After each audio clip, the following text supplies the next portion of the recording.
تقاضے کی بنیاد پر. اصل بنیادیں یہ ہیں، کام جو اٹھے گا اپنی صحیح نوعیت پر آئے گا وہ یہ ہے. تو اس کے لیے نہایت قیمتی بیان ہے، پورا سننا آخر تک.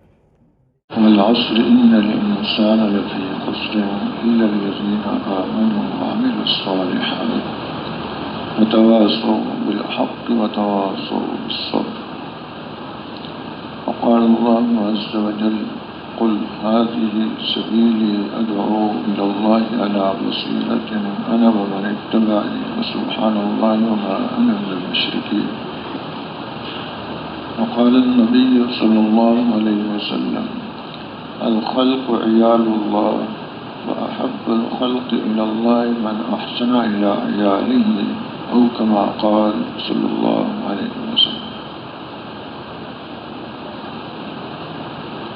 محترم دوستوں اور بزرگوں، اللہ کی ذات بڑی کریم ذات ہے. اس انسان پر ہر حال میں کرم کرنا چاہتے ہیں. ایک زندگی اس کی موت سے پہلے کی ہے، ایک زندگی اس کی موت کے بعد کی ہے. ان دونوں زندگیوں میں اس پر کرم ہوتا رہے. دونوں زندگیوں میں اس پر حالات ہیں. دنیا کی موت سے پہلے کے حالات وہ نمونہ ہیں، مرنے کے بعد کے حالات حقائق ہیں، وہ حقیقتیں ہیں. یہاں کا اچھا حال اس حقیقت کا ایک نمونہ ہے. یہاں کی خوشی آخرت کی خوشیوں کا ایک نمونہ ہے. یہاں کی نعمتیں آخرت کی نعمتوں کا ایک نمونہ ہے. یہاں کے کھانے ہیں، پھل ہیں، نعمتیں ہیں، ایک نمونہ ہے. حقیقت اس کی آخرت میں رکھی کہ وہاں کی نعمتیں، وہاں کی غذائیں، وہاں کے پھل اور یہاں کی یہ ساری چیزیں عارضی ہیں، وقتی ہیں. وہاں وہ چیزیں دائمی اور ہمیشہ ہمیشہ کے لیے. یہاں کی صحت وقتی ہے، اس کے بعد بیماری آ جاتی ہے. وہاں کی صحت ایسی ہے کہ اس کے بعد بیماری نہیں ہو. یہاں کی جوانی، اس کے بعد بڑھاپا اور کمزوری ہے. وہاں کی جوانی، اس پر کبھی بڑھاپا نہیں آئے گا. چاہے 1,00,000 سال گزر جائیں ایسا ہی ہوگا جیسے 30-33 سال کا ہے. تو وہاں کی ہر چیز دائمی ہے. یہاں اس کی زندگی ختم ہو جاتی ہے، موت آ جاتی ہے اس پر. وہاں موت نہیں آئے گی. اس میں ہمیشہ ہمیشہ اس نے رہنا ہوگا. یہاں کے مکانات ایک نمونہ ہے، وہاں اس کی حقیقتیں ہیں. یہاں کا سونا چاندی ایک نمونہ ہے، وہاں اس کے حقائق ہیں. یہاں کی ہیرے جواہرات ایک نمونہ ہے اور وہاں اس کی حقیقتیں. اسے یہاں کی تکلیف ایک نمونہ ہے، آخرت کی تکلیف حقیقت ہے. یہاں کا سانپ بچھو ایک نمونہ ہے، وہاں کا سانپ بچھو ایک حقیقت ہے. کہ وہاں وہ ڈس لے گا، 40 سال تک تڑپتا رہے گا. یہاں کی آگ ایک نمونہ ہے، وہاں کی آگ ایک حقیقت ہے. تو یہاں کی تکالیف سارے انسانوں کی جمع کر لی جائیں، آدم علیہ السلام سے لے کر جن جن لوگوں پر تکالیف آئی ہیں آخری انسان تک، ان کو جمع کر لیا جائے تو جہنم کی ایک آدمی کی جو تکالیف ہوں گی اس کے مقابلے میں اس کی کوئی حیثیت ہی نہیں. یہاں کی ساری پیاس جمع کر لی جائے، وہاں کے ایک جہنمی کے پیاس کے سامنے کوئی حیثیت نہیں ہے۔ یہاں کی ساری بھوک جمع کر لی جائے، آخرت کی بھوک کے مقابلے میں اس کی مثال جیسے سمندر میں انگلی ڈبوئے اور انگلی کے ساتھ جو تری لگ کے آ گئی، وہ یہاں کی تکالیف ہیں، اور پوری پھر یہ سمندر اس آخرت کی تکالیف ہے۔ یہاں کے سمندر کی تو پھر انتہا ہے، ایک جگہ پر ختم ہو جائے گا، آخرت کی تکالیف کی کوئی انتہا نہیں۔ اس سے یہاں سارے انسانوں کی خوشیوں کو، لذتوں کو، راحتوں کو جمع کر لیا جائے، آخرت کی لذتیں، خوشیاں، اس کی حیثیت ایسی ہے جیسے کہ سمندر میں انگلی ڈالی جائے اور انگلی کے ساتھ جو تری لگ کے آ گئی وہ تو دنیا کی راحتیں اور خوشیاں ہیں، اور باقی جیسے سمندر ہے ایسی وہ راحتیں، خوشیاں آخرت کی خوشیاں۔ یہاں کے ان حالات کو اچھا ہو یا برا ہو، اس کے لیے کچھ دنیا میں اللہ نے اس کو اسباب دے رکھے ہیں، وہ کام کر جاتے ہیں اللہ کے حکم سے۔ آخرت میں اس کے پاس یہ کوئی اسباب نہیں ہے۔ آخرت میں جو چیز کام آئے گی اس کو، وہ اس کا دین کام آئے گا۔ حضرت عبداللہ ابن عباس رضی اللہ عنہما حج پر جانے لگے اور لوگ بھی تیار ہو گئے۔ راستے میں ایک آدمی کا انتقال ہو گیا، اس کے لیے قبر کھودی گئی، ایک سانپ نکل آیا، اس کو مار رہے ہیں ڈنڈوں سے، وہ مرتا نہیں ہے، بھاگتا نہیں ہے۔ دوسری جگہ قبر کھودی، پھر سانپ نکل آیا، اس کو مار رہے ہیں، بھگا رہے ہیں، نہ مرتا ہے نہ بھاگتا ہے۔ تیسری جگہ قبر کھودی، پھر سانپ نکل آیا، اس کا بھی یہی حال ہے۔ حضرت عبداللہ ابن عباس رضی اللہ عنہما کے پاس آئے اور یہ قصہ بیان کیا کہ اب ہم کیا کریں۔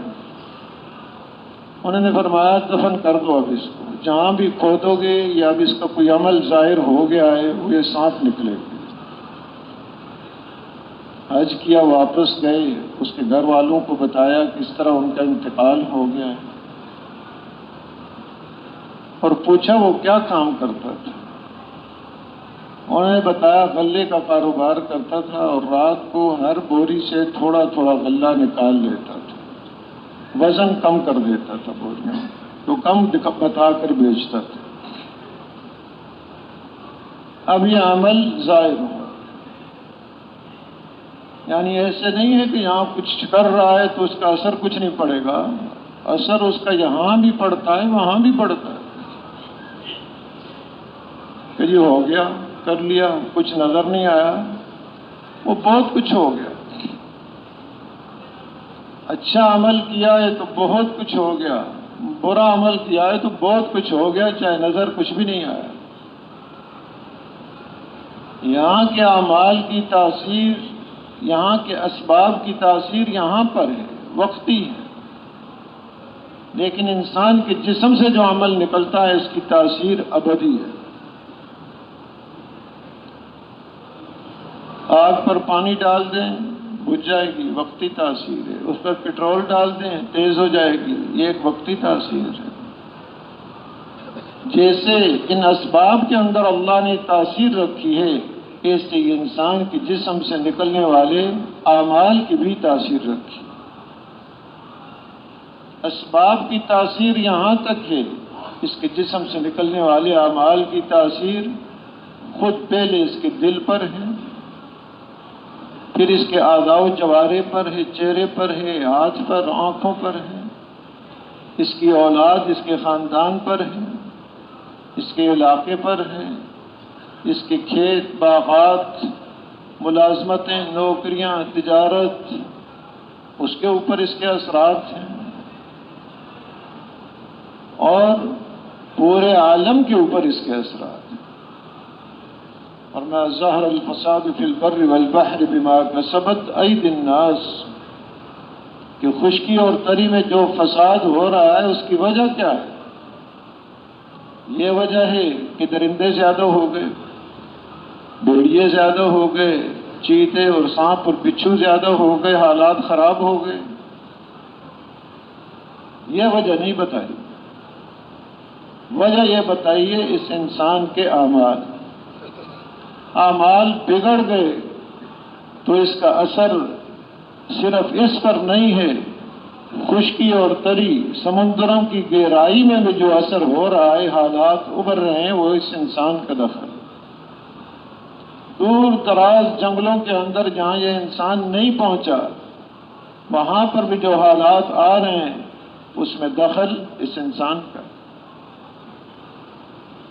تو اس کے اعمال پورے عالم پر، اور اس کے اعمال کا اثر پھر موت کے وقت، وہ اثر عارضی نہیں ہے، وہ ساتھ چلتا ہے. موت پر اس کا اثر، پھر قبر میں اس کا اثر، جیسے ابھی عرض کیا کہ وہ سانپ نکلا ہے. عمل یہاں کیا تھا، یہاں بھی حالات ہیں. آتا ہے عبداللہ ابن عباس رضی اللہ تعالیٰ عنہ فرماتے ہیں، جس کا مفہوم یہ ہے کہ جو بھی ناپ تول میں کمی کرتا ہے اس کی روزی کاٹ دی جاتی ہے، حلال ملنا بند ہو جاتا ہے، برکتیں اٹھا لی جاتی ہیں. یہاں بھی اس کا اثر، قبر میں بھی اس کا اثر. آگے قیامت کے دن جب کھڑا ہوگا اس دن بھی اس کا اثر. پھر ہمیشہ ہمیشہ کے فیصلے اس پر ہوں گے، ہمیشہ ہمیشہ اس کا اثر چلتا رہے گا. اس کے جسم سے نکلنے والے اعمال اتنے زیادہ مؤثر ہیں جس کا حد بھی. أَفَحَسِبْتُمْ أَنَّمَا خَلَقْنَاكُمْ عَبَثًا وَأَنَّكُمْ إِلَيْنَا لَا تُرْجَعُونَ. کیا تم یہ سمجھتے ہو کہ ہم نے تمہیں بیکار پیدا کر رکھا ہے؟ اور کیا یہ سمجھتے ہو کہ تم نے ہمارے پاس لوٹ کر نہیں آنا؟ یہ دونوں سمجھیں غلط. بیکار پیدا نہیں کیا، بہت بڑے مقصد کے لیے پیدا کیا ہے، اور اس کے ہر عمل کی بہت بڑی تاثیر ہے. اور یہ بھی کہ کہیں لوٹ کے نہیں جانا، کوئی پوچھنے والا نہیں ہے، یہ بات بھی نہیں ہے. ہم سب نے اللہ کے پاس لوٹ کر جانا. کوئی اندھیر نگری نہیں ہے یہاں کہ پوچھنی ہوگی، جو مرضی کرو. یہاں تو پورا بدلہ بھی نہیں لیا جا سکتا. ایک آدمی نے 100 کو مار دیا ہے، اب اس کی ایک ہی جان ہے، ایک ہی دفعہ یہاں تو اس کا بدلہ لیں گے، 100 دفعہ کیسے لیں گے؟ اس نے تو 100 کو مارا ہے. تو صحیح بدلہ تو آخرت میں چکایا جائے گا. انصاف کا ایک دن رکھا ہے اللہ نے. حتیٰ کہ سینگ والی بکری نے بے سینگ بکری کو مارا ہے، اب یہاں بدلہ نہیں چکا سکتی، اس کی تو سینگ ہی نہیں ہے. قیامت کے دن اللہ پاک دونوں کو پیدا کریں گے، بے سینگ بکری کو سینگ عطا فرمائیں گے اور وہ اپنا بدلہ لے گی. پھر دونوں کو کہا جائے گا مٹی ہو جاؤ. اب اس وقت وہ انسان جس نے اپنی زندگی حیوانوں کی طرح گزاری ہوگی، وہ کہے گا یا لیتنی کنت ترابا، کاش میں بھی مٹی ہو جاتا، دنیا میں کوئی انسان نہ ہوتا، حیوان ہوتا، آج مٹی ہو جاتا. تو اس کے اعمال کی تاثیر بہت تیز ہے اور بڑی مؤثر ہے کہ حالات اس پر یہاں دنیا میں آئیں گے. خوشی ہے، غمی ہے، صحت ہے، بیماری ہے، امن ہے، خوف ہے، صلح ہے، لڑائی ہے، زندگی ہے، موت ہے، عزت ہے، ذلت ہے، آپس میں الفتیں اور محبتیں ہیں یا نفرتیں اور عداوتیں ہیں اور دشمنیاں ہیں. یہ حالات آئیں گے یہاں، اور حالات لانے والی ذات اللہ ہی ہے. لیکن اللہ کے ہاں حالات لانے کا ایک ضابطہ ہے اور ایک قانون ہے، اس کا جتنا وہ اہتمام فرماتے ہیں اتنا ہی. اعمال بن گئے، حالات بن کے رہیں گے، اعمال بگڑ گئے، حالات بگڑ کے رہیں گے، چاہے ساری نقشہ کچھ ہی. یہ ہو نہیں سکتا اعمال بگڑے ہوئے اور حالات بن جائیں، یہ نہیں ہو سکتا. ہاں ظاہری نقشہ کچھ ڈیل کے طور پر دے دیتے ہیں اللہ پاک، اللہ کی طرف سے چیزوں کا ملنا، نعمتوں کا ملنا دو انداز پر ہے، ایک معصیت پر دیں اور ایک اطاعت اور فرمانبرداری پر دیں۔ معصیت اور نافرمانی پر جو عطا کرتے ہیں اس کو ڈیل کہا جاتا ہے، مہلت کہا جاتا ہے، استدراج کہا جاتا ہے۔ اس کو مہلت دی گئی ہے، ڈیل دی گئی ہے۔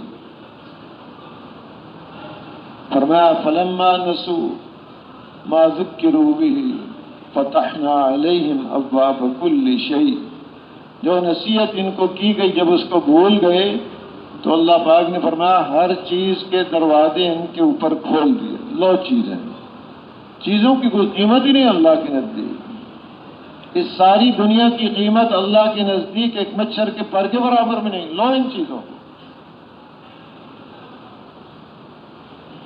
اب جب یہ چیزیں ملیں، فرحوا بما اوتوا، اس پر اترانے لگے، ہمارے پاس یہ چیزیں ہیں، یہ طاقتیں ہیں، یہ اسباب ہیں، یہ قوتیں ہیں ہمارے پاس، اس پر اکڑنا اور اترانا شروع کر دیا۔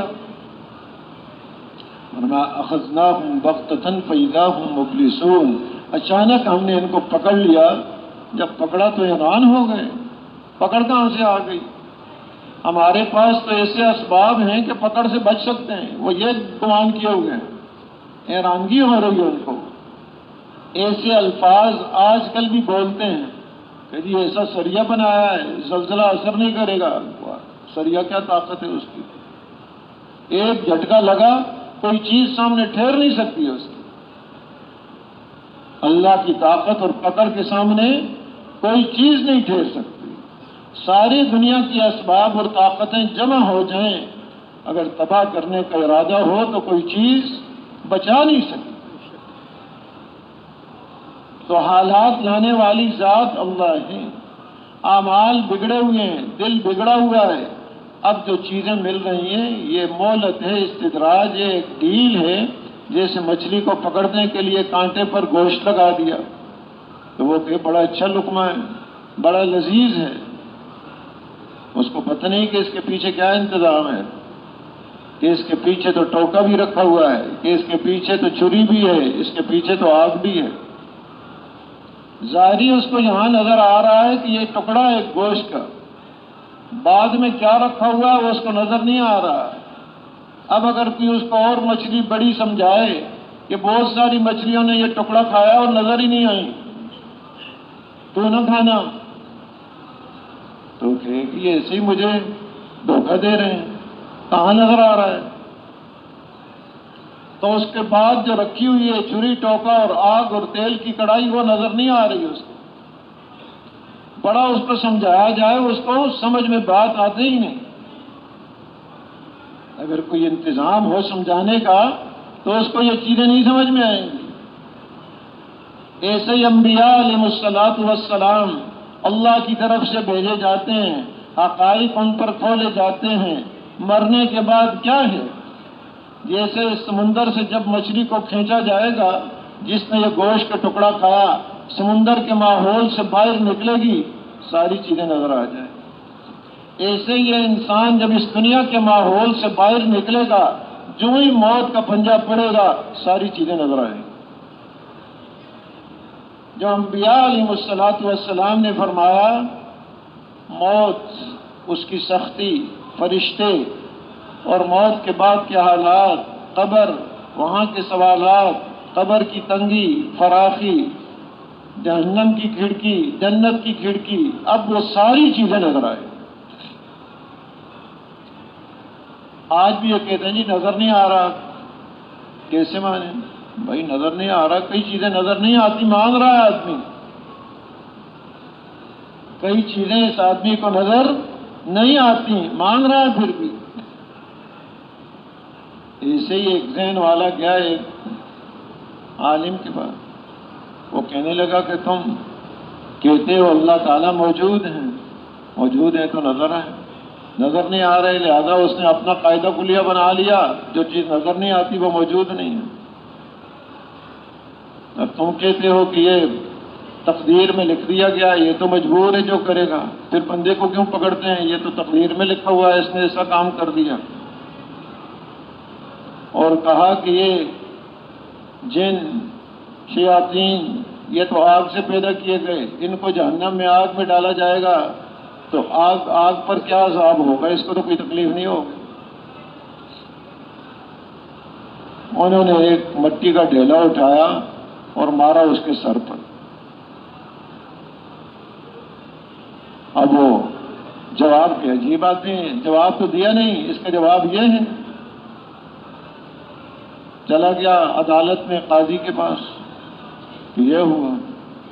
قاضی نے بلایا ان کو کہ آپ کو جواب دینا چاہیے تھا، جواب نہیں دے سکتے تو مارا کیوں ہے اس کو؟ تو ہم نے کہا جی میں نے تو جواب دے دیا ہے کہ اس سے پوچھو اس کا کیا سوال تھا۔ اس نے پہلا سوال کیا اللہ تعالیٰ نظر نہیں آتے، تو کہتا ہے نعوذ باللہ اللہ تعالیٰ نہیں ہے۔ اب یہ جو کہہ رہا ہے مجھے درد ہو رہا ہے، تو ذرا دکھا دے درد کہاں ہو رہا ہے کہ نظر آئے گا کہ نہیں آئے گا؟ تو میں نے اس کے سوال کا جواب دے دیا ہے۔ دوسرا کہتا ہے تو تقدیر میں ہی لکھا ہوا تھا، لہذا بندے کو پھر سزا کیوں ہے؟ تو کہا میں نے اس کو مارا ہے تو وہ تو تقدیر میں لکھا ہوا تھا، میں نے مارنا تھا اس کو، اب مجھے کیوں پکڑتے ہو، مجھے کیوں بلایا ہے؟ وہ تو لکھا ہوا تھا ایسے مارنا ہی تھا اس کو، تو تقدیر میں لکھا ہوا ہے۔ اور اللہ نے کچھ اس بندے کو اختیار دیا ہے کہ اپنے اختیار کو یہ کیسے استعمال کرے گا، وہ اللہ کا علم ازلی، اللہ کو پہلے سے معلوم تھا کہ 1,00,000 سال بعد پیدا ہونے والا انسان یہ اپنے اختیار کو صحیح استعمال کرے گا یا غلط استعمال کرے گا۔ اللہ نے وہ ایسے لکھ دیا کہ غلط استعمال کیا ہے، دونوں اختیار دیے تھے اس کو۔ اس ہاتھ کو یتیم بچے کے سر پر پھیرے، اللہ کو راضی کرنے کے لیے اس کو ثواب ملے گا، اس ہاتھ سے یتیم بچے کو تھپڑ مارے، اب پکڑ ہوگی، اختیار دونوں دیے ہوں اللہ نے، یہ استعمال کیسے کرے گا؟ تو کہا اس کا بھی جواب دے دیا میں نے کہ مجھے پھر کیوں؟ اور کیا اس سے پوچھو تیسرا سوال اس کا کیا تھا؟ کہا جی وہ تو آگ سے پیدا ہوئے، تو آگ والوں کو آگ سے سزا کیسے جہنم میں ڈال کر دی جائے گی؟ کہا یہ بھی مٹی سے پیدا ہوا، میں نے مٹی کا ڈھیلا مارا تھا، اس سے کیا ہوا، تکلیف ہو گئی اس کو۔ تو انبیاء علیہ الصلوۃ والسلام کو اللہ پاک نے حقائق دکھائے ہوئے ہیں، وہ حقائق ان کے سامنے ہیں، انہوں نے بتایا ہے مرنے کے بعد اس پر یہ حال آئے گا، یہ حال آئے گا، قبر میں یہ حال آئے گا، میدان محشر میں کھڑا کیا جائے گا، 50,000 سال کا دن ہوگا، سورج کو قریب لایا جائے گا، نفسی نفسی کا عالم ہوگا، ہر ایک دوسرے سے بھاگے گا، ماں اپنے بیٹوں سے اور بیٹے اپنے ماں اور باپ سے بھاگیں گے، بیوی اپنے خاوند سے، خاوند اپنی بیوی سے، بھائی بہن ایک دوسرے سے، دوست احباب ایک دوسرے سے بھاگیں گے کہ آج کوئی مانگ نہ لے کچھ نیکی، ایک دوسرے سے بھاگ رہے ہوں گے۔ یوم یفر المرء من اخیہ وصاحبتہ وبنیہ لکل امرئ منہم یومئذ شأن یغنی، اس دن مجرم یہ کہے گا میری جان چھوڑ دو، میرے بدلے میں میرے اہل کو، خاندان کو، بھائیوں کو، بیوی کو، پوری دنیا کے انسانوں کو ڈال دو، میری جان چھوڑ۔ آج ان سب کو جہنم میں ڈالنے کے لیے تیار ہوگا، میری جان چھوٹ جائے۔ ورنہ کلا ہرگز ایسا نہیں ہوگا، اندھیر نگری نہیں ہے، کرے کوئی اور بھرے کوئی۔ ایک انصاف کا دن رکھا ہے، براہ راست اللہ پاک خود حساب لیں گے، بیچ میں کوئی ترجمان نہیں ہوگا، ہر ایک سے براہ راست ساری چیزیں اس کے سامنے ہوں گی، نامہ اعمال۔ اگر کہیں انکار کیا تو مہر لگا دی جائے گی منہ پر، اور اس کے اعضاء و جوارح وہ اس کے خلاف بولیں گے، اس کی ران اس کے خلاف بولے گی، اس کی زبان اس کے آنکھ اس کے ہر چیز اس کے خلاف بولے گی۔ یومئذ تحدث اخبارہا، یہ زمین بھی اس دن خبریں بیان کرے گی، اس زمین پر کیا کیا کام کیے، اچھے کام کیے وہ بیان کرے گی، برے اعمال کیے وہ کام کریں گے۔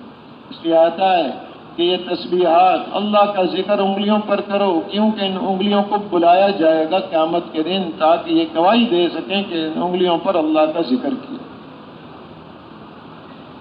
تو یہ ایک دن اس کے سامنے آنے والا ہے، وہاں کے حالات اور موت سے پہلے کے حالات ان سارے حالات کی درستگی، کامیابی، ان تمام حالات کی کامیابی کو اللہ نے دین کے ساتھ جوڑ رکھا اور کسی چیز کے ساتھ نہیں جوڑا۔ عہدہ ہوگا تو کامیاب، منصب ہوگا تو تجارت ہوگی، زراعت ہوگی، جائیداد ہوگی، کسی چیز کے ساتھ نہیں جوڑا، صرف اور صرف دین کے ساتھ جوڑا ہے۔ دنیا کا ظاہری نقشہ کوئی بھی نہیں ہے، یہ انسان کامیاب ہے۔ اللہ پاک نے قرآن پاک میں ان لوگوں کے قصے بیان کیے ہیں جن کے پاس یہ ظاہری نقشے تھے، تجارت تھی، بین الاقوامی درجے کی، ملکوں میں تجارت چل رہی ہے، اور بڑی کھیتیاں اور باغات تھے ان کے پاس، بڑے ڈیم تھے، پانی کے بڑے انتظامات تھے ان کے پاس، جسمانی قوت ان کو بہت ملی ہوئی ہے، کھجور کا درخت ہاتھ سے پکڑ کے جڑوں سے اکاڑ دیتے ہیں، اور کثرت ان کے پاس بہت ہے کہ ہم بڑے زیادہ ہیں، کثرت پر فخر ہے، یہ طاقتیں ان پر تھیں ان کے پاس۔ سب کے قصے اللہ پاک نے بیان کر دیے۔ جب انہوں نے اپنے نبی علیہ السلام کی بات کو نہیں مانا، اللہ پاک نے یہاں پر تباہ و برباد کر دیا، اور آخرت میں بھی تباہ۔ حکومت تھی، مال تھا، تباہ و برباد کر دیا۔ تو انسانیت کو بتا دیا، اور قرآن پاک میں یہ قصے بیان کر دیے۔ اس لیے کہتے ہیں جہاں اس امت کی اور فضیلتیں ہیں، اللہ کا بڑا کرم ہے اس امت پر، ان میں سے ایک یہ کرم بھی ہے، اس امت کو اللہ پاک نے آخر میں بھیجا۔ پہلے لوگ سامنے ان کے حالات گزر گئے، قومیں، اس کے سامنے اب کوئی حجت نہیں رہی کہ یہ کہے تجارت میں کامیابی ہے اللہ کا حکم چھوڑ کر، قصہ بیان ہے ان کا۔ یہ سمجھے کھیتی باڑی اور زراعت اور باغات اور جائیداد میں کامیابی ہے، قصہ ان کا بیان کر دیا۔ اور یہ سمجھے کہ عہدہ اور منصب حکومت میں کامیابی ہے، ان کے قصے بیان کر دیے۔ یہ سمجھے مال زیادہ ہوگا، اسباب زیادہ ہوں گے، کامیابی ہے، یہ سارے قصے فرعون کے، قارون کے، نمرود کے، قوم سبا کے، اور نوح علیہ السلام کی قوم کے، شعیب علیہ السلام کی قوم، ان ساری قوموں کے قصے بیان کیے۔ یہ سارے اسباب ان کے پاس۔ تو اس امت پر اللہ نے فضل فرمایا کہ خیال کرنا ان اسباب میں نہ پھنس جانا۔ یہ اسباب کامیابی کی چیز ہوتے تو یہ لوگ کامیاب ہو جاتے۔ کھول دی بات۔ تو اس امت پر اللہ نے بڑا فضل کیا، حالات کھول کے رکھ دیے قرآن پاک میں۔ ان اسباب میں اگر اللہ کا حکم ٹوٹ رہا ہے تو یہی اسباب تباہی اور ہلاکت کا باعث بنے۔ اصل اللہ کا حکم ہے، اللہ کا حکم پورا ہو گیا، حالات بنا دیے جائیں گے، چاہے ظاہری نقشہ کچھ بھی نہیں۔ اللہ کا حکم توڑ دیا ہے تو حالات اگر پورا کیا ہے تو حالات بنا دیں گے، ظاہری نقشہ کچھ نہ ہو۔ اور اللہ کا حکم اگر توڑا ہے، اللہ پاک توڑ کے رکھ دیں گے، چاہے سارے نقشے اور اسباب پاس ہوں۔ تو اصل اللہ کا حکم ہے، دین ہے۔ یہاں کے حالات ہوں، آخرت کے حالات ہوں، سب میں سرخرو ہو جائے اور کامیاب ہو جائے، اس کے لیے صرف دین ہے۔ تجارت ہے اور دین ہے، یہ کامیاب ہے، لیکن کامیابی کا ذریعہ تجارت نہیں، دین ہے۔ کھیتی باڑی ہے اور دین ہے، یہ کامیاب ہے، لیکن کامیابی کا ذریعہ کھیتی باڑی نہیں، بلکہ وہ اوامر جو کھیتی باڑی میں پورے کر رہا ہے اللہ کے، وہ اوامر ہیں کامیابی۔ ملازمت ہے، عہدہ منصب ہے اور دین ہے، یہ کامیاب ہے، لیکن کامیابی کی وجہ کیا ہے؟ عہدہ منصب نہیں ہے، وہ اوامر ہیں جو اس کے عہدہ منصب اور ملازمت سے متعلق ہیں، وہ پورے کر رہا ہے، وہ ہے کامیابی کا ذریعہ۔ تو یہ چیز کھول دی، کامیابی صرف دین کے اندر ہے، اور دین کو جوڑا ہے ایک محنت کے ساتھ۔ دین وجود میں آئے گا، زندگیوں میں آئے گا ایک محنت سے۔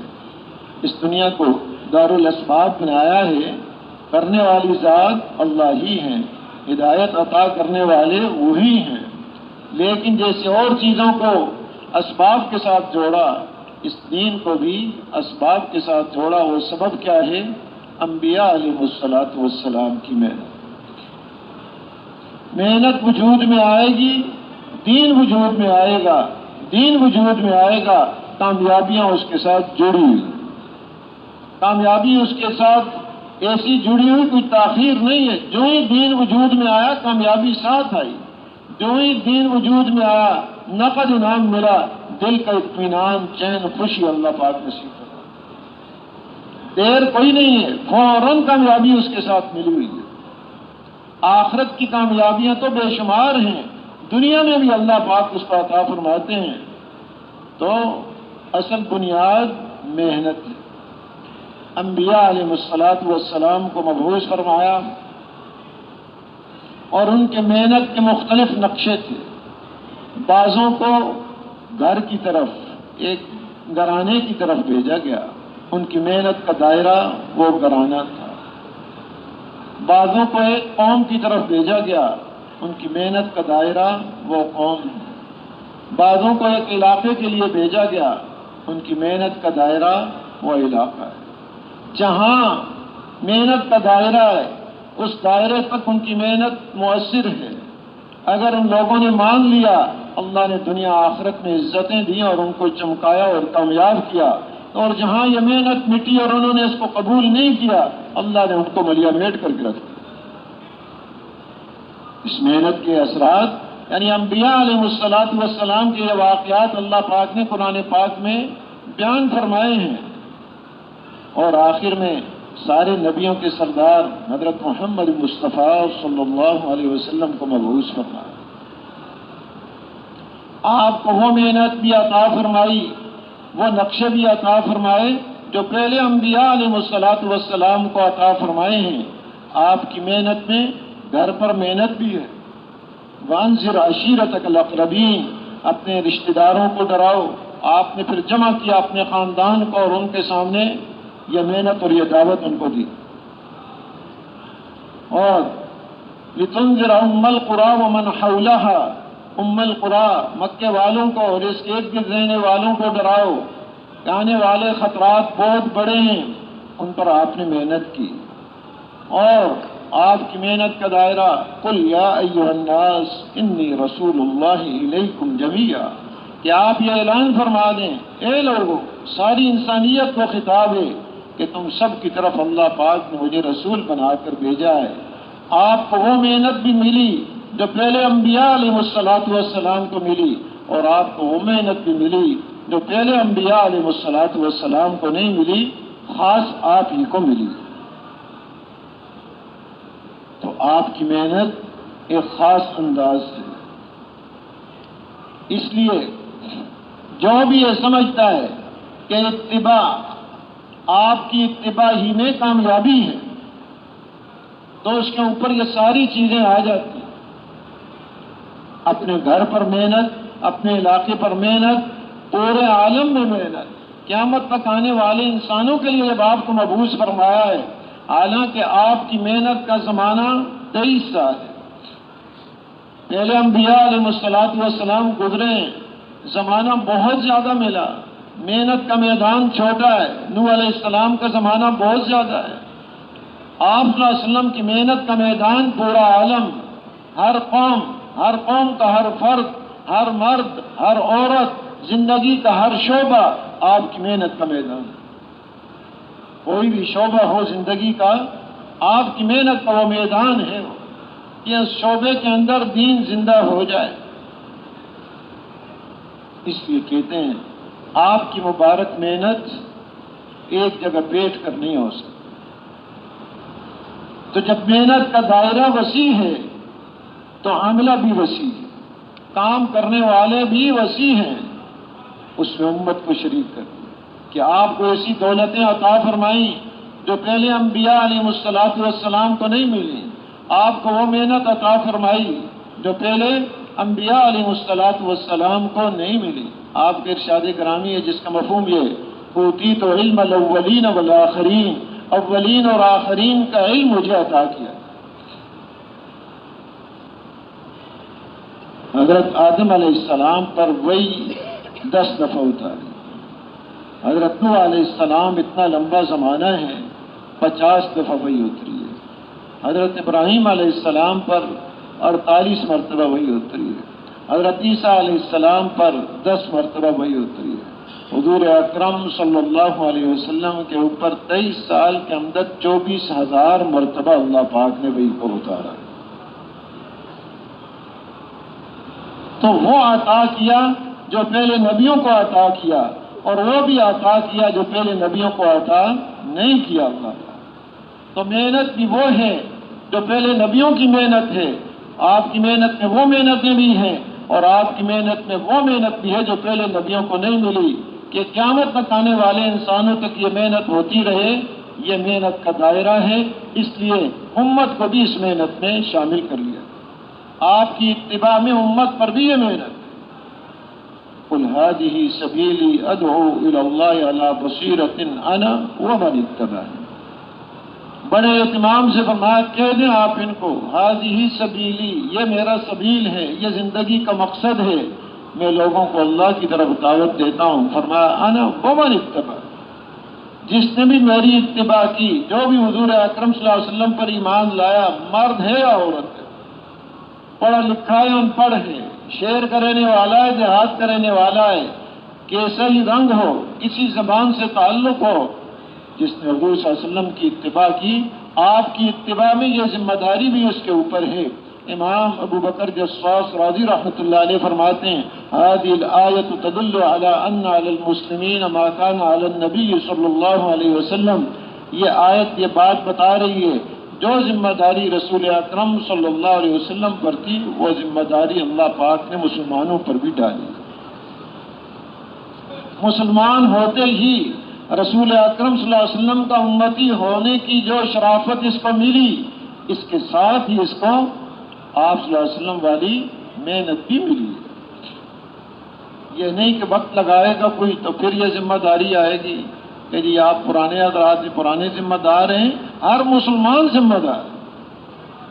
وقت لگایا ہے یا نہیں لگایا ہے، کوئی تعارف نہیں ہے تبلیغ سے، وہ ذمہ دار ہے اس مبارک محنت کا، ذمہ داری ہے اس کو. یہ تو اللہ جزائے خیر دے، یاد دہانی کرا رہے ہیں. بھول گئے ہم سب، اس کے بھولنے کو بھی بھول گئے کہ ہاں کوئی چیز بھولے ہوئے ہیں، وہ بھی بتائیں بھولے ہوئے ہیں. یاد کرانے سے بھی یاد نہیں آ رہی. بھائی ذمہ داری ہے، ذمہ داری ہے. تو ان کو اللہ جزائے خیر دیں. مولانا الیاس صاحب رحمۃ اللہ علیہ، محنت ہو رہی تھی، محنت بند نہیں ہوئی کہ محنت ختم ہو گئی ہو، یہ نہیں ہے. مفتی کفایت اللہ صاحب رحمۃ اللہ علیہ نے ایک موقع پر فرمایا، مولانا الیاس صاحب رحمۃ اللہ علیہ کے ساتھ تھے تو بیان فرما رہے تھے، فرمایا کہ یہ محنت کوئی نئی محنت نہیں ہے کہ جی نیا کام شروع کر دیا، پہلے سے محنت ہو رہی ہے. ہاں جو چیز رواج کے اندر ہو، ماحول کے اندر ہو، اس کا کرنا اور سمجھنا آسان ہے، اور جو چیز رواج میں اور ماحول میں نہیں ہے اس کا کرنا اور سمجھنا مشکل. پھر ایک مثال بیان فرمائی کہ اب ولیمے کی دعوت کرنا ہے، کچھ تھوڑا سا کھلا دیا کسی کو، کوئی دودھ پلا دیا، ہو گیا ولیمہ. لیکن یہ سمجھ نہیں آ رہا. ہاں قرضے لے کر دیگیں پکائیں گے، پلاؤ، حاجی صاحب اللہ علیہ فرماتے کہ مفتی صاحب فرمایا پلاؤ کی دیگیں پکائیں گے، یہ سمجھ میں آئے گا ہاں ولیمہ ہوا ہے. حالانکہ یہ مشکل ہے، قرضے لے کے کر رہا ہے، لیکن ماحول میں یہ چیز ہے تو یہ سمجھ میں جلدی آ رہی ہے، کرنا بھی آسان نظر آیا. کوئی تھوڑا تھوڑا پلا دیا، دودھ پلا دیا، کوئی پیالی آدھی پیالی، سب کو تو جی یہ تو نہیں ولیمہ نہیں ہوا. تو محنت پہلے سے چلی آ رہی، لیکن ماحول میں نہیں ہے، عمومی انداز میں نہیں ہے. علماء کرام وہ الحمدللہ کرتے رہے، مشائخ اعظام اللہ والے وہ اس محنت کو کرتے رہے، جن کے دلوں میں امت کا غم اور درد. فرماتے ہیں کہ اگر امت کے حالات سامنے آ جاتے ہیں، سونے کا وقت ہوتا ہے نیند اڑ جاتی ہے، کھانے کا وقت ہوتا ہے کھانا بھول جاتے ہیں. تو یہ ان لوگوں کی دعاؤں اور برکت کی وجہ سے اللہ پاک نے ہم جیسوں کو یہ مبارک محنت نصیب. بہت بڑی اللہ کی مہربانی اور سعادت ہے ہمارے اوپر، ورنہ ذمہ داری پہلے سے کہ اللہ نے یہ کام دیا ہوا ہے.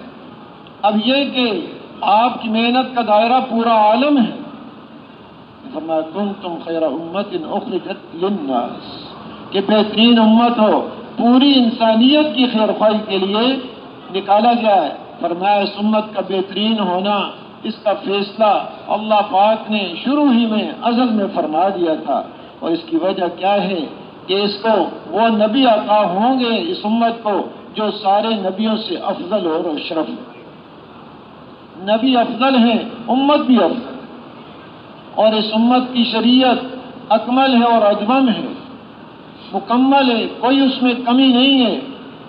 کوئی دنیا کا انسان نہیں کہہ سکتا اس شریعت کے اندر میرے لیے راہبری نہیں ہے۔ آپ صلی اللہ علیہ وسلم کی 23 سالہ مبارک زندگی میں اللہ نے اتنی برکت ڈالی ہے، ہر آدمی کے لیے راہبری موجود ہے اور ادوم ہے، ہمیشہ ہمیشہ رہے گی، قیامت تک یہی دین چلے گا، یہی دین اسلام کی شریعت چلے گی، اور کوئی بیچ میں چیز نہیں آئے گی۔ اللہ کے ہاں یہی قبول ہے، وَمَن يَبْتَغِ غَيْرَ الْإِسْلَامِ دِينًا فَلَن يُقْبَلَ مِنْهُ، اسلام کے علاوہ کوئی اور دین اختیار کیا ہرگز وہ قبول نہیں کیا جائے۔ ادوم ہے، اور اس کو محنت وہ عطا کی گئی کہ اس کی محنت کا دائرہ مخصوص قوم، مخصوص علاقہ، مخصوص زبان والے نہیں ہیں، بلکہ اس امت کی محنت کا دائرہ تمام اقوام عالم اور انسانی زندگی کے تمام شعبے ہیں۔ ہر قوم کا ہر فرد اس کی محنت کا میدان، ہر فرد کی زندگی گزارنے کا جو شعبہ اور کام ہے وہ اس کی محنت کا میدان۔ یہ محنت کر کے ان سب کو جنت کے دروازے پر لا کھڑا کرتا ہے۔ تو اتنی بڑی ذمہ داری ہے، اس لیے اس امت کی اس ذمہ داری کے لیے دو چیزیں ضروری ہیں: اجتماعیت اور نقل و حرکت۔ یہ اکیلا آدمی نہیں کر سکتا، ایک آدمی پورے عالم کا کام کرے یا نہیں کر سکتا، وہ نبی ہوتے ہیں، یہ امتی ہے۔ اجتماعیت، جماعت بن کر اس کو کام کرنا یہ ضروری ہے۔ اور دوسرا نقل و حرکت، ایک جگہ بیٹھ کر نہیں کر سکتا، کیونکہ پورے عالم تک پیغام پہنچانا ہے، جہاں تک یہ پہنچ سکتا ہے وہاں تک پہنچائے، دوسروں کو آگے تیار کرے وہ دوسروں تک پہنچائے۔ تو یہ اللہ پاک کا بہت بڑا انعام اور کرم ہے کہ کسی کو یہ کہہ دینا کہ یہ دعوت کا کام کرے، یہ تو بہت بڑی خصوصیت ہے۔ انبیاء علیہ السلام کو اللہ پاک یہ حکم فرماتے ہیں۔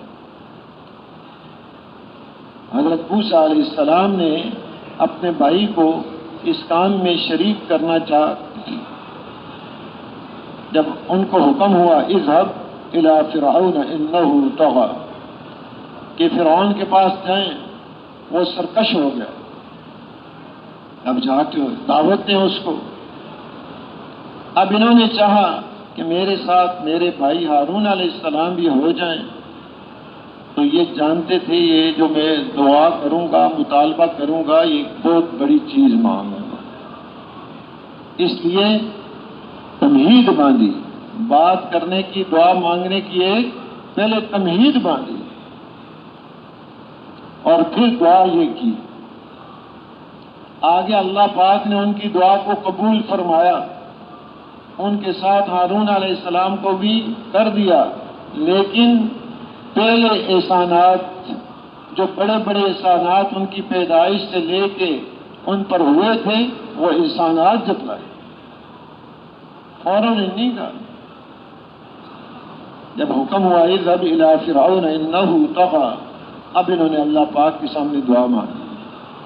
قال رب اشرح لي صدري ويسر لي امري واحلل عقدة من لساني يفقهوا قولي واجعل لي وزيرا من اهلي هارون اخشد بي ازري واشركه في امري كي نسبحك كثيرا ونذكرك كثيرا انك كنت بنا بصيرا۔ اب یہ دعا ہے کہ اللہ یہ کام جو دے رہے ہیں اس کے لیے میرا سینہ کھول دے، اور اس میرے معاملے کو، دعوت والے معاملے کو میرے لیے آسان کر دے، اور میری زبان کی گرہ وہ کھول دے، تاکہ بات جو کروں تو وہ لوگ میری بات اور دعوت کو سمجھ لیں۔ وَاجْعَلْ لِي وَزِيرًا مِّنْ أَهْلِي، اور میرا مددگار میرے اہل میں سے میرے بھائی ہارون ان کو بنا دیں۔ اور اس دعوت والے معاملے میں میرا ان کو میرے ساتھ شریک کر دیں. واشرکہ فی امری. اب یہ ایک تمہید باندھ کے انہوں نے کہ مانگ رہے ہیں بڑی چیز. آگے اللہ پاک نے جو ان کو جواب دیا کہ وہ بھی ایک تمہید ہے پوری. فرمایا لقد اوتیت سؤلک یا موسیٰ وَلَقَدْ مَنَنَّا عَلَيْكَ مَرَّةً أُخْرَى إِذْ أَوْحَيْنَا إِلَىٰ أُمِّكَ مَا يُوحَىٰ أَنِ اقْذِفِيهِ فِي التَّابُوتِ فَاقْذِفِيهِ فِي الْيَمِّ فَلْيُلْقِ الْيَمُّ بِالسَّاحِلِ يَأْخُذْهُ عَدُوٌّ لِّي وَعَدُوٌّ لَّهُ وَأَلْقَيْتُ عَلَيْكَ مَحَبَّةً مِّنِّي وَلِتُصْنَعَ عَلَىٰ عَيْنِي إِذْ تَمْشِي أُخْتُكَ فَتَقُولُ هَلْ أَدُلُّكُمْ عَلَىٰ مَن يَكْفُلُهُ فَرَجَعْنَاكَ إِلَىٰ أُمِّكَ كَيْ تَقَرَّ عَيْنُهَا وَلَا تَحْزَنَ وَقَتَلْتَ نَفْسًا فَنَجَّيْنَاكَ مِنَ الْغَمِّ وَفَتَنَّاكَ فُتُونًا فلبثت سنين في أهل مدين ثم جئت على قدر يا موسى واصطنعتك لنفسي اذهب أنت وأخوك بآياتي ولا تنيا في ذكري اذهبا إلى فرعون إنه طغى.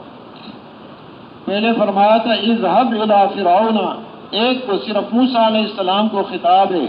اب یہ ساری آیات تقریباً 18، ان کے بعد اب فرمایا اذهبا، دونوں جاؤ. اذهبا الى فرعون انه طغى، کہ وہ سرکش ہو. تو بیچ میں جو بڑے بڑے احسانات اللہ پاک نے کیے وہ شمار کروائے کہ اس وقت کو بھی یاد کرو، اس کا تذکرہ کرو، سامنے رکھو اس کو کہ جب تمہاری والدہ کے دل میں یہ بات ڈالی تھی کہ تمہیں ایک صندوق میں ڈال دیں اور پھر وہ صندوق سمندر میں ڈال دیں. اب یہ ایک نعمت اللہ نے ان کے اوپر کی، احسان کیا. اور اس کو حکم ہوا کہ وہ آگے سمندر کے کنارے پر ڈالے، اور پھر آگے آپ کو جو پکڑے گا وہ کون؟ جو تمہارا دشمن بھی ہے، میرا دشمن بھی ہے، کہ فرعون پکڑ لے گا. اب جو تلاش میں فرعون ہے دشمن ان کی، اسی کے ہاتھ میں پہنچ گئے. اس نے تو انتظامات کیے ہیں کہ جو بچہ پیدا ہو اس کو قتل کر دو. معلومات پہلے سے رکھتے تھے فلاں گھر میں بچہ پیدا ہونے والا ہے، پہنچے ہوئے ہوتے قتل کر دیتے. اللہ نے حفاظت فرمائی، پیدا ہو گئے، اب اسی کے ہاتھ میں پہنچا دیا. حفاظت کرنے والی ذات اللہ ہی ہے. چاہے قتل کے کتنے ہی نقشے بن جائیں، قتل کرنے والوں کے ہاتھوں میں ہی حفاظت کر کے دکھا دے کہ ذات اللہ ہی ہے. جو چاہتے ہیں وہ ہوتا ہے. باقی ساری مخلوق مل کر ہلاکت کا انتظام، قتل کا انتظام کر لے، اللہ کی طرف سے حفاظت کا انتظام ہو، ایک بال برابر بھی نقصان نہیں پہنچاتے. اور اب جب پکڑ لیا تو فرمایا وَأَلْقَيْتُ عَلَيْكَ مَحَبَّةً مِّنِّي، یہ احسان بھی اللہ کا ہے کہ تمہارے اوپر محبت کی ایک چادر ڈال دی. جو بھی سیدنا موسیٰ علیہ السلام کو دیکھتا تھا اس کے دل میں ان کی محبت پیدا ہو جاتی. جو بھی دیکھ رہا ہے محبت ہی محبت. تو یہ محبت ڈالنے والے کون ہیں؟ اللہ. اور فرمایا اس وقت کو بھی یاد کرو، یہ بھی یاد کہ تمہاری بہن وہ اس وقت ساتھ ساتھ چل رہی تھی، خیال رکھ رہی یہ صندوق کدھر جائے گا، کون پکڑے گا. اور آگے جب فرعون نے پکڑ لیا، آپ اب دودھ نہیں پی رہے، دودھ کا انتظام انہوں نے کیا، عورتوں کو بلایا، یہ کسی کا دودھ نہیں پی رہے. تو آپ کی بہن نے کہا کہ تمہیں نہ بتاؤں ایک ایسی عورت جو اس بچے کو دودھ پلائے، اس کی کفالت کرے. تو کہا لے آؤ ایسی عورت کو. فرجعناک الی امک، اب یہ احسان کہ ہم نے تمہیں لوٹا دیا تمہاری والدہ کی طرف. ان سے گئے تھے انہی کی طرف اللہ نے اب لوٹا دیا. کئی تقر عینھا ولا تحزن، تاکہ ان کی آنکھیں ٹھنڈی ہو جائیں اور وہ غمگین نہ ہوں. جو بچے کی جدائی کا غم تھا وہ بھی ختم، بچہ خود پھر ان کی گود میں آ گیا. انتظام کرنے والے اللہ ہی ہیں. نظام کس کا چلتا ہے؟ اللہ کا چلتا ہے. چاہے ساری مخلوق اس کے خلاف فیصلہ کرے، چلے گا نظام اللہ. اللہ ہی ہے جو نظام چلانے والے ہیں. اور آگے ایک واقعہ ہو گیا، ایک قبطی کو مارا تھا مکہ، اور وہ ایسا لگ گیا، مارنے کا قتل کا ارادہ نہیں تھا، وہ مر گیا. اب یہ پریشان ہو گئے، اس پریشانی میں آ گئے. وَقَتَلْتَ نَفْسًا فَنَجَّيْنَاكَ مِنَ الْغَمِّ، تو اس غم اور پریشانی سے ہم نے آپ کو نجات دی.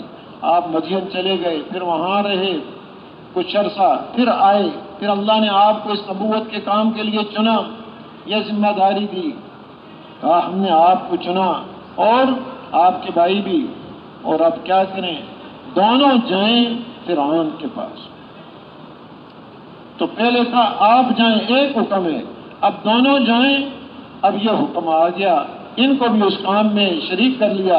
حالانکہ اگر موسیٰ علیہ السلام چاہتے اپنے بھائی کو ساتھ لے جاتے، وہ بڑے بھائی تھے، چلو بھائی جان آپ بھی ساتھ چلو، ایسا نہیں کیا، بلکہ اللہ سے درخواست کر کے کہ ان کو بھی یہ سعادت مل جائے تاکہ اللہ کی مدد دوہری ہو جائے کہ اس دعوت کے ساتھ وہ طاقت ہے جو کسی مخلوق میں طاقت نہیں۔ اللہ کا ہر امر عظیم امر ہے، بڑی طاقت ہے اس کے اندر۔ جبرائیل علیہ السلام کو حضور اکرم صلی اللہ علیہ وسلم نے اپنی پوری جسامت میں 2 دفعہ دیکھا کہ پورا ان کا جسم 600 پر ہیں پھیلائے ہوئے ہیں، پورا یہ افق، یہ فضا پر ہو گئی۔ اب اتنے بڑے فرشتے جب اللہ پاک کوئی حکم کرتے ہیں، اللہ کے حکم اور امر کی اتنی عظمت ہوتی ہے کہ یہ سکڑتے سکڑتے چھوٹا ہوتے ہوتے چڑیا جیسے ہو جاتے۔ اللہ کی عظمت ہے، اللہ پاک بڑے عظیم ہیں، اور جب امر فرماتے ہیں وہ امر بڑا عظیم ہے، فرشتے اللہ کے اس امر کی ہیبت کی وجہ سے یہ کیفیت بن جاتی ہے۔ حالانکہ اتنا بڑا جسم ہے، اللہ کے ہر امر میں عظمت ہے اور وہ طاقت ہے جس کا اندازہ نہیں کر سکتے۔ یہ اوامر الہیہ اللہ کی غیبی طاقت کا ذریعہ ہے۔ اللہ پاک نے جب زمین کو پانی کے اوپر بنایا تو زمین کانپ رہی تھی، پہاڑوں کے اوپر میخوں کی طرح گاڑ دیا۔ فرشتوں نے دیکھا اتنی مضبوط مخلوق، تو اللہ پاک سے پوچھا کہ اس سے بھی زیادہ طاقت والی کوئی مخلوق ہے؟ اللہ پاک نے فرمایا ہاں، لوہا اس سے بھی طاقت والا ہے، پہاڑ کو بھی توڑ دیتا ہے۔ کہ لوہے سے بھی کوئی مضبوط اور طاقتور مخلوق ہے؟ بتایا آگ ہے جو اس کو بھی پگھلا دیتی ہے۔ آگ سے بھی زیادہ طاقت والی کوئی مخلوق ہے؟ تو بتایا پانی ہے جو اس کو بھی بجھا دیتا ہے۔ پانی سے بھی زیادہ طاقت والی کوئی مخلوق ہے؟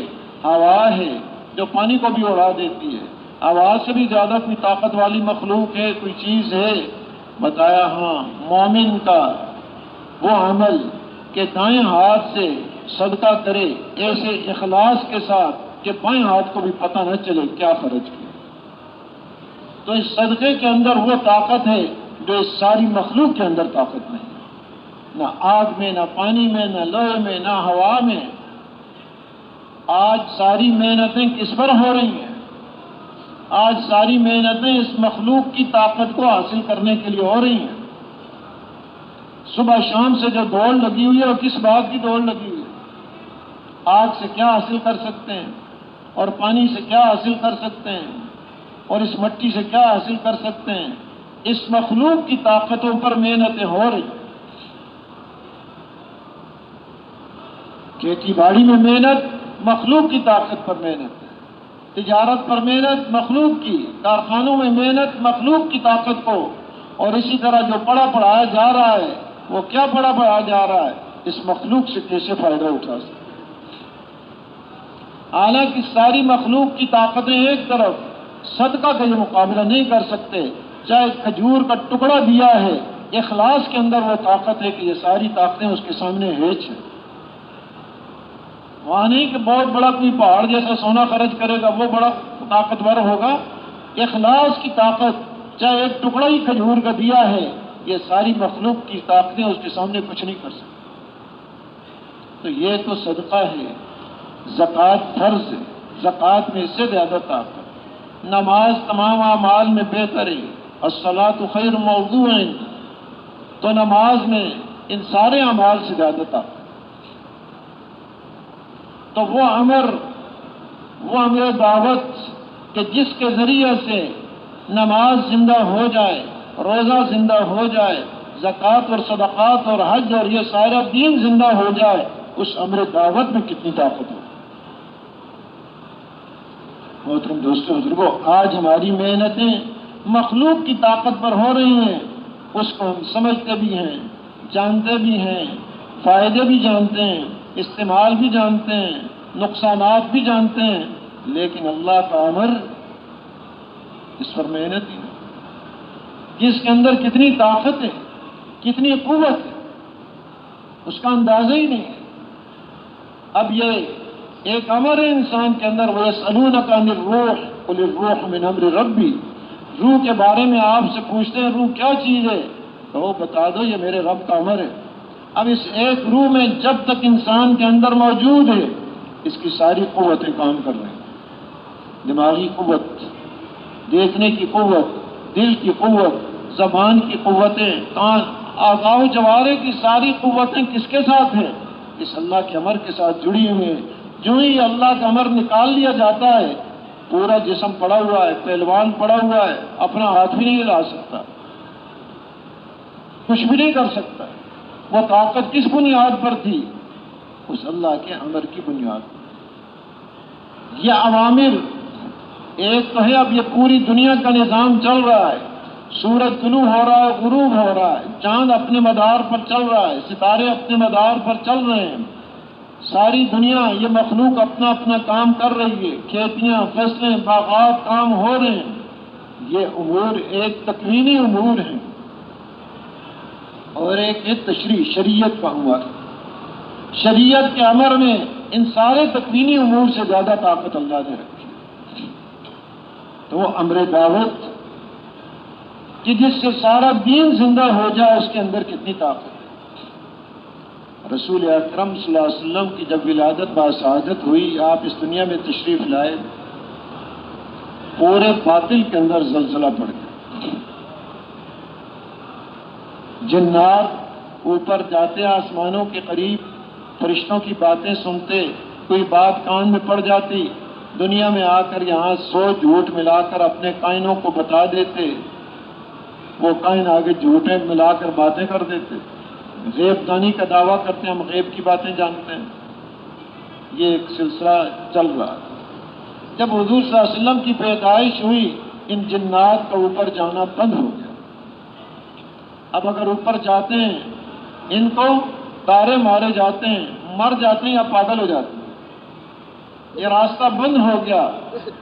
وہ حیران ہو گئے یہ کیا ہو گیا، یہ کیا ہوا؟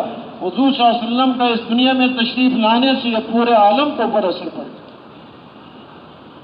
مجوس، آتش پرست جو آگ کی عبادت کرتے ہیں، آگ ان کا خدا ہے، اس کو جلاتے رہتے ہیں، خرچے بڑے ہو جاتے ہیں، خزانے خالی ہو جاتے ہیں، اس پر آگ بجھے نہیں، جلاؤ، انتظام ایندھن کا کرو اس کا، کیونکہ آگ بجھ گئی، خدا مر گیا ان کا، تو اس پر وہ محنت کرتے ہیں، خرچے بڑے کر رہے ہیں، آگ کو بجھنے نہیں دیتے۔ جب حضور صلی اللہ علیہ وسلم کی پیدائش ہوئی فوراً وہ آگ پورے انتظامات کے باوجود بجھ گئی، پورے باطل کے اوپر ایک اثر پڑا۔ کسریٰ کا محل بڑا مضبوط محل ہے، بہت مضبوط محل بنایا اس نے۔ جب مسلمانوں نے فتح کیا اس کو، بعد میں امیہ کے خلفاء میں سے ایک خلیفہ نے یہ کہا اس محل کو توڑنا چاہیے، تو اس نے مشورہ لیا اپنے مشیروں سے، تو ان کے مشیروں میں ایک ایران کے بھی تھے، تو انہوں نے کہا کہ اس کو نہ توڑو، تاکہ ایک نشانی باقی رہے کہ مسلمانوں نے کیسی کیسی چیزوں کو فتح کیا ہے، لیکن وہ سمجھے کہ یہ اپنی کوئی چیزیں باقی رکھنے کا مشورہ دے رہا ہے۔ اس کی بات کو نہیں مانا، حکم دے دیا اس محل کو توڑو۔ محل توڑنے لگے، اب توڑنے پر اتنا خرچہ آ رہا ہے کہ خزانہ، شاہی خزانہ اس خرچے کو برداشت نہیں کر رہا۔ حالانکہ خرچہ زیادہ کس پر آتا ہے، توڑنے پر یا بنانے پر؟ بنانے پر خرچے آتے ہیں۔ وہ بنا ہوا ایسا تھا کہ اتنا مضبوط کہ توڑنے پر اتنے خرچے آ رہے ہیں۔ اب شاہی خزانہ جب متاثر ہوا اس نے پھر مشورہ کیا، توڑنا چاہیے کہ نہیں ورنہ خزانہ خالی ہو رہا ہے۔ اپنے مشیروں سے مشورہ لیا، اب اس مشیر نے مشورہ دیا اب میری رائے ہے توڑو، پہلے رائے تھی نہ توڑو، اب رائے ہے کہ توڑو۔ وجہ یہ ہے کہ بعد والے کہیں گے کہ یہ توڑ بھی نہیں سکے، آنے والے کہیں گے یہ توڑ بھی نہیں سکے، پہلوں نے اتنا مضبوط محل بنا دیا کہ یہ لوگ توڑ بھی نہیں سکے، اب تو توڑو، لیکن نہیں توڑ سکے، اب بھی باقی ہے۔ وہ اتنا مضبوط محل جب حضور اکرم صلی اللہ علیہ وسلم کی پیدائش ہوئی، اس کے 14 کنگرے گر گئے، 14 برج اس کے گر گئے، ایسا زلزلہ آیا اس باطل کے محل میں، 14 برج اس کے گر گئے، آج بھی دراڑیں اس میں پڑی ہوئی۔ یہ حضور صلی اللہ علیہ وسلم کی تشریف آوری کا پورے عالم کے اوپر اثر۔ تو محترم دوستوں بزرگوں، وہ محنت جو حضور اکرم صلی اللہ علیہ وسلم لے کر آئے، اس محنت میں کتنا اثر ہے؟ یا آپ کی تشریف آوری کے اوپر اثرات ہیں، آپ کی ولادت باسعادت پر یہ اثرات ہیں، خود آپ کی ذات جس کام کے لیے مبعوث ہوئی، جس دین کو پھیلانے کے لیے آپ تشریف لائے، جس کے لیے آپ نے تکالیف برداشت کی ہیں، اس محنت کے اندر، اس دین کے اندر کتنی طاقت ہے، کتنی قوت ہے، کتنی کامیابیاں ہیں، یہاں گنجائش ہی نہیں اس کے ظاہر کرنے کی۔ اس دعوت والے کام میں کتنی قوت ہے، کتنی انسان کی ترقی ہے، کتنا اللہ کا قرب اس کو نصیب ہوتا ہے، وہ اللہ پاک نے چھپایا ہوا ہے۔ سنیں مولانا الیاس صاحب رحمۃ اللہ علیہ کی دعا بھی ہے، ان کے اوپر یہ چیزیں ظاہر نہ ہوں، ورنہ ان چیزوں میں پھنس جائیں گے، یہ ہو گیا، یہ حال اس پر آ گیا، یہ حال آ گیا۔ کام کریں، حالات میں نہ پھنس جائیں، کام اصل ہے، حالات اصل نہیں ہے کہ جی کبھی کیفیت بنتی ہے ذکر کرتے ہوئے، کبھی نہیں بنتی، کبھی دعوت دینے کا دل چاہتا ہے، کبھی نہیں چاہتا۔ یہ ان چیزوں پر موقوف نہیں ہے، کیفیات پر، وہ تو کام ہے، کام کی عظمت ہے اصل، کیفیات کے تابع ہو کے نہیں کرنا، کیفیات کچھ نہیں، اصل اللہ کا امر ہے۔ چاہے کوئی کیفیت بنے، کچھ نظر آئے یا نہ آئے، اس میں تو وہ چھپا کے رکھا ہے، امر کی عظمت اصل ہے۔ پہلے جو پرانوں کے جوڑ پر جہاں ایک مجلس عصر کے بعد کارگزاریوں کی ہوتی تھی، جو لمبے وقت کے لیے جماعتیں 1.5 سال کے لیے، سال کے لیے جاتی تھیں، دور دراز ملکوں میں، جنگلات میں، شہروں میں، عجیب عجیب کارگزاریاں ہوتی تھیں، وہ خطوط پڑھے جاتے تھے۔ محترم حاجی صاحب رحمۃ اللہ علیہ نے منع فرما دیا کہ یہ نہ پڑھو، کہ کارگزاری کا تأثر دے کر مجمع کو تیار کرنا یہ ہمارا موضوع نہیں ہے، یہ مقصد نہیں ہے کہ جی کارگزاری ایسی ہے لہذا تیار ہو جائیں اور بھی یہ کر لیں، یہ نہیں۔ اللہ کے امر کا تأثر، یہ ہے بنیاد اس میں۔ کارگزاری کچھ ہو یا نہ ہو، کوئی خاص واقعات ان کو پیش آئیں یا خاص واقعات پیش نہ آئیں، اصل کیا چیز ہے؟ اصل کیا چیز ہے جی؟ اللہ کا امر ہے۔ اللہ کے امر کی بنیاد یہ مضبوط بنیاد ہے، تو کام تو مضبوط بنیادوں پر کہ کام سامنے ہو، یہ ذمہ داری اللہ نے نصیب فرمائی ہے، یہ سامنے ہو۔ اب اس بنیاد پر جو کام کرے گا، کیفیت بنے گی یا نہیں، کارگزاریاں آئیں گی یا نہیں، یہ کام ہر حال میں کرے گا، ورنہ تو رک جائے گا، کہیں کیفیت پر، کہیں کارگزاری پر نہیں بنی تو کیا کرے گا؟ تو اللہ نے وہ عظیم محنت نصیب فرمائی ہے کہ اگر وہ اس انداز سے جو اللہ کو پسند ہے، اللہ کے ہاں جو قبول ہے انداز محنت کا، اس انداز سے یہ محنت وجود میں آ جائے، کوئی چیز اس کے سامنے ٹھہر نہیں سکتی۔ ضرورت اس بات کی ہے کہ وہ انداز وجود میں آئے، صرف محنت کرنا کافی نہیں ہے کہ جی اتنا وقت ہم نے لگا لیا، سال لگا لیا، 7 ماہ 4 مہینے، ہر سال چلا، مقامی کام پابندی سے، بیرون اندرون کی محنت، صرف یہ محنت کافی نہیں۔ محنت اس انداز کی ہو جو اللہ کو پسند آ جائے۔ اگر کوئی ایسی باتیں پائی گئیں جس کی وجہ سے اللہ کو پسند نہیں آ رہی، یہ محنت رسد نہیں کرے گی۔ آپ صلی اللہ علیہ وسلم آخری نبی ہیں، آپ کی ہر بات آخر تک چلے گی، آپ کی ہر بات آخر تک مؤثر ہے۔ نماز آپ نے عمل بتایا ہے، نماز میں قیامت تک تاثیر ہے۔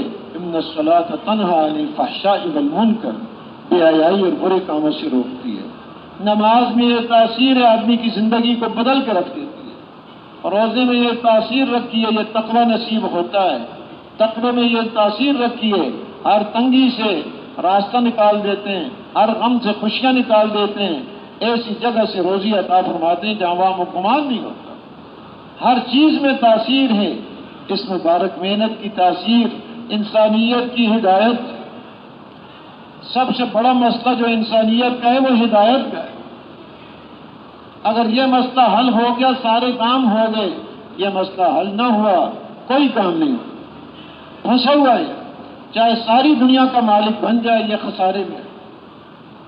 تو اس مسئلے کا حل حضور اکرم صلی اللہ علیہ وسلم کی مبارک محنت، اس میں یہ تاثیر ہے۔ اس مبارک محنت میں تاثیر ہے کہ محنت کرنے والوں کی تربیت ہوتی رہے، اور اس محنت میں یہ تاثیر ہے کہ اندر سے بری صفات ختم ہو جائیں۔ کفر و شرک، ریا ہے، نمود ہے، دکھلاوا ہے، شہرت چاہنا ہے، حب جاہ ہے، حب مال ہے، دنیا کی محبت ہے، دنیا کی ہرس اور لالچ ہے، اور بے صبری ہے، ناشکری ہے۔ یہ بیماریاں اندر کی اس مبارک محنت سے دور ہوتی ہیں۔ اس مبارک محنت کی برکت سے اللہ پاک ایمان، یقین، توکل، صبر و شکر اور آخرت کی محبت، اللہ کی محبت، نبی اکرم صلی اللہ علیہ وسلم کی محبت اور دنیا کی بے رغبتی، آخرت کی رغبت اور صفت احسان، ان تعبد اللہ کانک تراہ فإن لم تکن تراہ فإنہ یراک، کہ ایسی عبادت کرو۔ اور ایک روایت میں آتا ہے وَأَن تَعْمَلَ لِلَّهِ أَن تَعْمَلَ لِلَّهِ كَأَنَّكَ تَرَاهُ فَإِن لَّمْ تَكُن تَرَاهُ فَإِنَّهُ يَرَاكَ، عمل ایسا کرو، ہر عمل ایسا کرو جیسے گویا کہ تم اللہ کو دیکھ رہے ہو، اس کیفیت کے ساتھ۔ اور اگر یہ کیفیت نہیں تو یہ ہو کہ اللہ مجھے دیکھ رہے ہیں، تو یہ صفات اللہ پاک نصیب فرماتے ہیں اس مبارک محنت کی وجہ سے۔ اس محنت میں یہ تاثیر ہے۔ حضور اکرم صلی اللہ علیہ وسلم کو انہی مقاصد کے لیے بھیجا گیا۔ لقد من اللہ علی المؤمنین اذ بعث فیہم رسولا من انفسہم یتلو علیہم آیاتہ ویزکیہم ویعلمہم الکتاب والحکمہ وإن كانوا من قبل لفی ضلال مبین۔ فرما رہے اللہ پاک کہ قسم تحقیق اللہ پاک نے ایمان والوں پر احسان فرمایا۔ حالانکہ ہر نعمت اللہ کے احسان ہی احسان ہے، یہاں خاص نعمت ہے۔ وہ کون سی؟ نبی اکرم صلی اللہ علیہ وسلم کا مبعوث ہونا۔ آپ کی بعثت ایمان والوں کے لیے بہت بڑی نعمت ہے۔ اللہ نے یہ نعمت جتلائی کہ انہی میں سے رسول مبعوث فرمائے۔ وہ کیا فرماتے ہیں؟ قرآن کی آیات ان کے اوپر پڑھتے ہیں، قرآن کی آیات کی دعوت دیتے ہیں، کتاب اور حکمت اور سنت کی ان کو تعلیم دیتے ہیں، اور ان کا تزکیہ فرماتے ہیں، اندر سے بری چیزیں ختم ہو جائیں، اچھی صفات سے یہ متصف ہو جائیں۔ اور یقیناً اس سے پہلے یہ کھلی گمراہی ہے، تو کھلی گمراہی سے ہدایت میں آنا رسول اکرم صلی اللہ علیہ وسلم کی مبارک محنت کی اور بعثت کی تاثیر ہے۔ تو اللہ پاک نے ایسی محنت نصیب فرمائی۔ اب ضرورت اس بات کی ہے اس محنت کو ان صفات کے ساتھ کیا جائے جن صفات کی وجہ سے یہ محنت اللہ کے ہاں قبول ہو۔ صرف محنت کافی نہیں، یہ فکر لگی رہے جیسے الحمدللہ گھروں سے آئے ہیں، قربانی کی ہے، گھر کراہت آرام چھوڑا، عزیز و اقارب ان کو چھوڑا، اور گھر کی سہولتوں کو چھوڑا، اپنی آمدنی کو چھوڑا، دکان، تجارت، کھیتی باڑی، ملازمت کو چھوڑ کر آئے، سفر کی مشقتیں ہیں، یہ ساری کام میں آ جائیں کہ اللہ کے ہاں قبول ہو۔ اس کی محنت کی جائے، اس کی فکر کی جائے۔ اس کے لیے کیا ہے کہ اس کو پورے یقین کے ساتھ کیا جائے، نبی اکرم صلی اللہ علیہ وسلم کے طریقے پر کیا جائے، نفس کے مجاہدے کے ساتھ کیا جائے، نفس کو جانکتے رہیں، تو یہ ایسا نہ وہ اپنے بیچ میں دخل دیتا رہے، یہ کام کر لو، کیوں؟ میرا نفس چاہتا ہے، یہ بھائی میں نہیں کرتا، کیوں؟ وہ اندر کو پتا، دوسروں کو تو نہیں بتاتا، اس لیے کہ نفس نہیں چاہ رہا۔ نفس کا دخل نہ ہو بیچ میں، نفس کے مجاہدے کے ساتھ یہ اعمال کیے جائیں، اور فضائل کو سامنے رکھ کر اللہ کو راضی کرنے کے جذبے سے، اللہ کے دھیان کے ساتھ، رسول اکرم صلی اللہ علیہ وسلم کے عالی اور بلند اخلاق کے ساتھ یہ محنت کی جائے۔ اپنی عادات کو بیچ میں نہ لایا جائے، میری عادت یہ ہے، اپنی عادت چھوڑے۔ اس وقت تو ہم نے رسول اکرم صلی اللہ علیہ وسلم کے عالی اور بلند اخلاق کے ساتھ یہ محنت کرنی ہے۔ اندر کا جذبہ بھی وہ ہو جو رسول اکرم صلی اللہ علیہ وسلم کے قلب مبارک میں تھا۔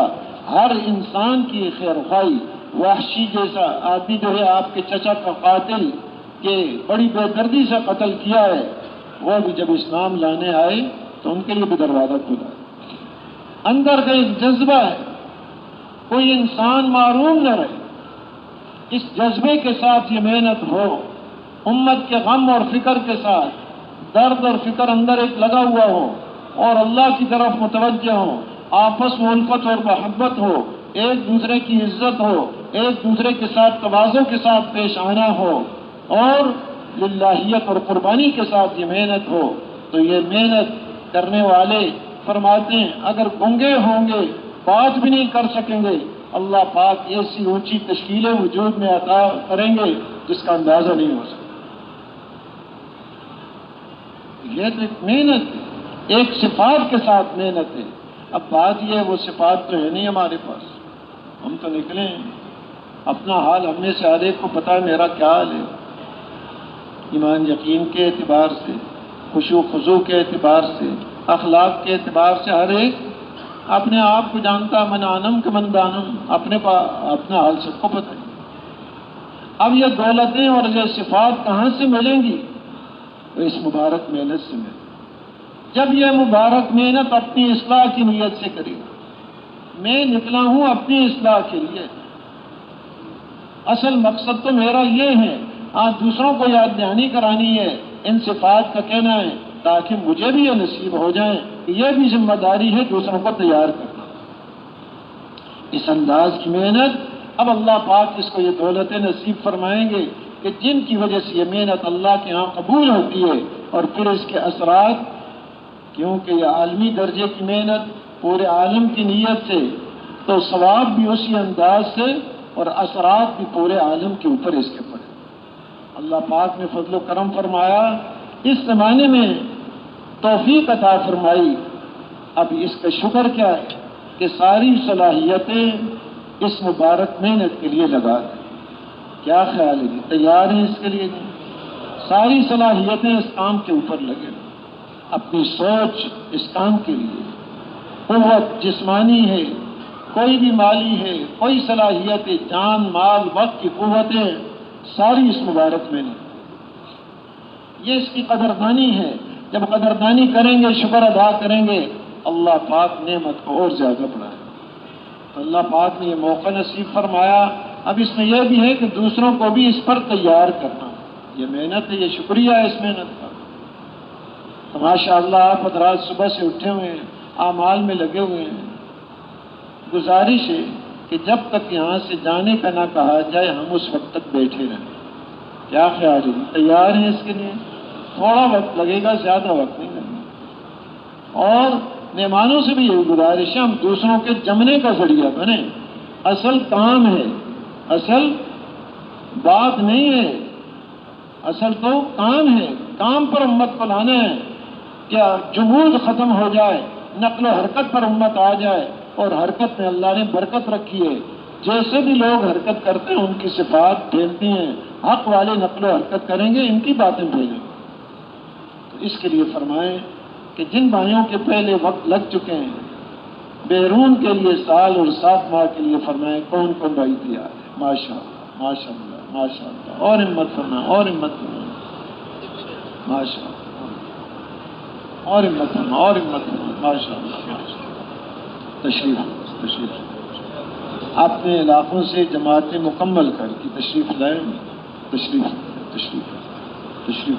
تشریف لائیں۔ ایسے ہی اندرون سال ماشاءاللہ خوب جماعتیں چلتی ہیں، لمبا موقع ملتا ہے اعمال کا، اور ایسی جگہوں پر پہنچ جاتے ہیں جہاں عام جماعتیں بھی نہیں پہنچتی، بڑی قربانی، اور ان کی وجہ سے بڑی خیریں پھیل رہی ہیں۔ مولانا جمشید صاحب رحمۃ اللہ علیہ فرماتے تھے یہ جو رونقیں یہاں نظر آ رہی ہیں یہ پیدل جماعتوں کی برکتیں ہیں، پیدل جماعتوں کی قربانیاں ہیں۔ تو اندرون سال کے لیے فرمائیں کون کون بھائی تیار ہے؟ ماشاءاللہ ہمت فرمائیں، ماشاءاللہ اندرون سال انشاءاللہ، ماشاءاللہ ماشاءاللہ ماشاءاللہ، اور ہمت فرمائیں اور ہمت فرمائیں، ماشاءاللہ اندرون سال کے لیے، اور ماشاءاللہ اور ماشاءاللہ ہمت فرمائیں، ماشاءاللہ تشریف تشریف تشریف تشریف تشریف تشریف۔ ایسے ہی ہمارے مہمان بہت دور سے تشریف لاتے ہیں، بڑی قربانی، ماحول مختلف، کھانا مزاج مختلف، اور بڑی قربانیاں ہیں، ویزے کی، پاسپورٹ کی، اور کئی دشواریاں ہوتی ہیں، بڑی قربانی کے ساتھ تشریف لاتے ہیں، تو ان کی قربانی کے اثرات پڑتے ہیں۔ جس علاقے میں جاتے ہیں وہاں کا کام خروج بھی بڑھ جاتا ہے، مقامی کام بھی بڑھ جاتا ہے، کہ قربانی ہے، ہم بھی ان سے فائدہ اٹھانے والے بن جائیں۔ تو جو پرانے ساتھی ہیں جو چل چکے ہیں تاکہ محنت کریں مل کر، وہ فرمائیں بیرون مہمانوں کے ساتھ تشکیل کے لیے کون کون بھائی تیار؟ فرمائیں ماشاءاللہ ہمت فرمائیں اور ہمت فرمائیں اور ہمت فرمائیں اور ہمت فرمائیں، ماشاءاللہ اور ہمت فرمائیں اور ہمت فرمائیں، ماشاءاللہ مہمانوں کے ساتھ تشکیل ہو جائے، اور ہمت فرمائیں ماشاءاللہ اور ہمت فرمائیں اور ہمت فرمائیں اور ہمت فرمائیں، ماشاءاللہ ماشاءاللہ ماشاءاللہ۔ تو تشکیل والوں سے عرض کرنے کہ ہماری تشکیل مہمانوں کے ساتھ تشریف رکھیں، تشریف رکھیں، تشریف رکھیں۔ ایسے قریب میں تشکیلیں بہت ہو جاتی ہیں، اور آپ سب جانتے ہیں ماشاءاللہ یہ کام صحابہ کی ترتیب پر۔ تو صحابہ کی ترتیب کیا ہے؟ تقاضے پر، دور جانا ہے تو دور جائیں گے، قریب جانا ہے تو قریب، زیادہ وقت کے لیے جانا ہے تو زیادہ وقت، تھوڑے وقت کے لیے جانا ہے تو تھوڑا وقت۔ اسباب کی طرف نہیں دیکھا، توشہ ختم ہو گیا ہے، کھجوریں ختم، گٹلیاں ایک ہی کھجور مل رہی ہے وہ بھی ختم ہو گئی، گٹلی کو چوس رہے ہیں۔ کام جو ذمہ ہے وہ پورا کرو، جو تقاضا ہے اس کی بنیاد ہے، یہ نہیں کہ یہ علاقہ ٹھنڈا ہے، یہ شہر ہے، یہ گرم ہے، یہ دور ہے، یہ قریب ہے، تقاضے کی بنیاد پر۔ اصل بنیادی یہ کام جو اٹھے گا اپنی صحیح نوعیت پر آئے گا وہ یہ ہے۔ تو اس کے لیے فرمائیں دور سے دور جانے کے لیے 4 مہینوں میں سے ایک تشکیل، سالانہ چلہ، اس کے لیے کون کون بھائی تیار؟ ماشاءاللہ ہمت فرمائیں اور کھڑے ہو جائیں، کھڑے ہو جائیں اپنی جگہ پر، اللہ آپ کو جزائے خیر دے، اور ہمت فرمائیں اور ہمت فرمائیں اور ہمت فرمائیں اور ہمت فرمائیں۔ آج بڑی بڑی مشقتیں ہو رہی ہیں دنیا